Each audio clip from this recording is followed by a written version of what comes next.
Sir స్ట్రైట్గా అడుగుతాను, ఇప్పుడు మన ఇంటర్వ్యూ చూసే వాళ్ళకి ఇప్పటికే 25 ఏళ్ళు 20 ఏళ్ళు వాళ్ళు అలా బతికేశారు. ఇవాళ నుంచి నేను చేంజ్ అవుతాను ప్రసాద్ గారు అని వాళ్ళకి మీకు ప్రామిస్ చేసుకుని వాళ్ళు ప్రామిస్ చేసుకున్నారు. ఎక్కడ మొదలు పెట్టాలంటారు? ఫస్ట్ మీకు రిజల్ట్స్ ఎన్ని రోజులు ఎక్స్పెక్ట్ చేస్తానో అని ఉండాలి. 25-30 ఏళ్ళకే నువ్వు 100 కిలోల బరువు ఉన్నావు అనుకో, నువ్వు 20 కిలోల బరువు తగ్గాలంటే 3 months పడుతుంది ఈ ఫుడ్ తినాలంటే.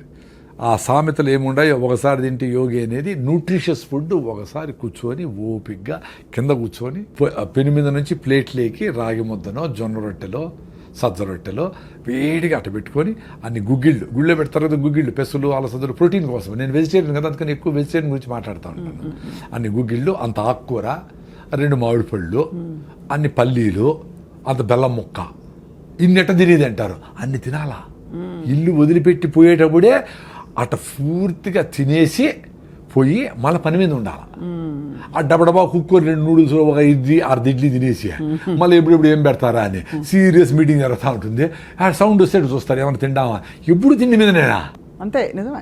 ఎంత అన్యాయం ఇది. అంటే మనకి కష్టం వచ్చినా దుఃఖం వచ్చినా ఇంట్లో పెళ్ళైనా ఏదైనా సరే ముందు ఫుడ్ కావాలి.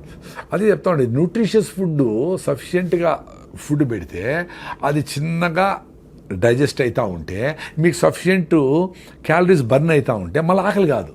The beauty is you should eat sufficient food, right food, high fibre food, nutritious food. Then the satisfaction goes to your brain. Oh thanks అమ్మా అని చెప్తుంది.